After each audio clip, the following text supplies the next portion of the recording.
আসলে মানে লাভ at first sight এটা তো বলার কিছু থাকে না, এটা প্রথম দিনের সূচনা প্রথম দিনের মতো। এটা আমাকে 6 বছর পরে এসে জিজ্ঞেস করলে আমি অ্যান্সারটা দিতে পারবো না, কিন্তু আশা করি প্রথম দিনে পরিকল্পনা কি তাই বলেন, আমরা মামা হচ্ছে কবে এটা বাকিটা আল্লাহর উপর বিশ্বাস, যখন হবে তখন জানবেন। বিয়েটাও মানে হঠাৎ করে করে ফেললেন, তো আমরা কি সামনে আবার হঠাৎ করে জানবো যে আপনাদের একটা বেবি ছিল?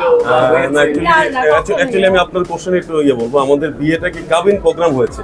অবশ্যই আমাদের বড় প্রোগ্রাম আপনাদের সবাইকে নিয়ে হবে। আমাদের যে কাবিন হয়েছে এটা তো আপনারা অবশ্যই সোশ্যাল মিডিয়ায় দেখেছেন, কবুল বলা থেকে শুরু করে মালা বদল থেকে শুরু করে এভরিথিং সব কিছু কিন্তু প্রকাশ হয়েছে।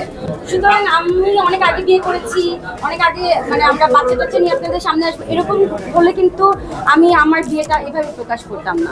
ইভেন যেদিন আমার কাবিন হবে তার আগে আমি নিজেই সাংবাদিকদের জানিয়েছি আজকে আমি বিয়ে করেছি। আমি সবসময় সবার কাছে পরিচয় করে দিতাম, ও আমার অনেক ভালো ফ্রেন্ড, ক্লোজ ফ্রেন্ড, আর সবাই এটাই জানতো যে যেমন অভিমন্যুকিন ভাই সাংবাদিক, উনি কিন্তু আমাদের সম্পর্কে শুরু থেকেই ছিল, শুরু থেকেই জানতো। সো আর কিছু বলার নাই এখানে। ওনার মিডিয়াতে কাজ করার জন্য অনেকের হাত ধরতে হয়, অনেক কিছুই করতে হয় মিডিয়ার কাজের জন্য। অফিস কিনে করতে হয় বা অন স্ক্রিনে করতে হয়, সেই ক্ষেত্রে আপনার কি দূর থেকে জ্বালা পড়া হতো কিনা একটু? না না, অ্যাকচুয়ালি ভাইয়া বলতে গেলে কি, যখন আমি একজনকে পছন্দই করব, তার প্রফেশন যেদিকে, তার কাজটাই এটা নিয়ে তো আমার আসলে জ্বালা পড়ার কোনো কিছু নাই। এখন আমিও যদি এই লাইনে থাকতাম, ওরা তো জ্বালা পড়ার কিছু ছিল না। এটা তো কাজ, আমি তো যা করছি ক্যামেরার সামনে আমার গল্পের প্রয়োজনে আমার হিরোর হাত ধরতে হয়, হিরোর সাথে ক্লোজ হতে হয়, কিন্তু জাস্ট ক্যামেরার শটটা কাট, তারপর আমরা আলাদা হয়েছি। তো এটা তো কাজের বাইরে, ও সামনেই থাকতো আমার শুটিং এ, আমরা যখন গানের শুটিং করতাম ও সামনেই থাকতো। সো এটা কাজ, জাস্ট এটা নর্মাল জিনিস। ও একটা শিক্ষিত ছেলে, ও এগুলো নিয়ে কেন মাইন্ড করবে? এখন কি কখনই কি ওর মনে হইছে কখনো জেলাস ফিল করছে কিনা? আজকে বলো ভালো করে না, ওর ভেতরে আমি কখনোই জেলাস দেখতাম না, বরঞ্চ আমি যদি আনইজি ফিল করতাম ও আমাকে বলতো এটা তো তোমার কাজ, আমাকে দেখে তুমি লজ্জা পাচ্ছ কেন? তো ও সামনে বসে থাকতো, আমি শুটিং করতাম হিরোদের সাথে, আর হিরোদের সাথে ওর খুব ভালো সম্পর্ক। আমি যাদের সাথে কাজ করছি, ডিরেক্টর, প্রোডিউসার সবার সাথে ওর খুবই ভালো সম্পর্ক ছিল। যেহেতু সাইমন, এই যে আমি শেষবাদী ছবি শুটিং করলাম, সাইমনও কিন্তু জানতো আমাদের সম্পর্কে। সাইমন তো আমার নিজস্ব দেশি লোকই বলতে গেলে। প্রেম করে দিয়ে, তো আপনাদের ভেতরে এমন কোন অভিমান ছিল বড় ধরনের, যেটা আপনাদেরকে আমরা বর্তমান ভাষায় শুনি ব্রেকআপ সাময়িক সময়ের জন্য হয়েছিল? এটা হয়েছে কারণ আসলে 6 বছরের প্রেমের মাঝখানে ঝগড়া বিবাদ সবই থাকবে।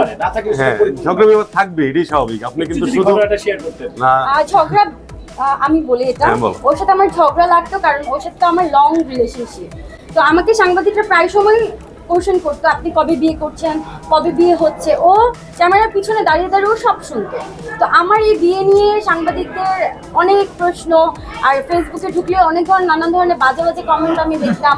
তো আমি তখন ওর উপর রাগ করতাম যে তুমি দেখতেছো আমাকে নিয়ে ট্রোল হচ্ছে, তুমি বিয়েটা কেন করতেছো না, তুমি কেন লেট করতেছো?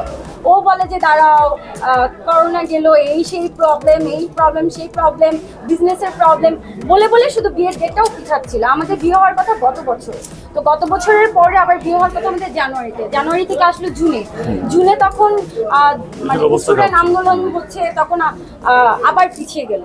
তো এরপরে আমাদের অক্টোবরে আমি ফিক্সড করলাম, যেহেতু আমাদের 10ই অক্টোবর ওর সাথে আমার রিলেশনশিপ হয়েছে, আমি তখন 10ই অক্টোবরটা বললাম যে তাহলে চলো আমরা 10 অক্টোবরই বিয়ে করবো।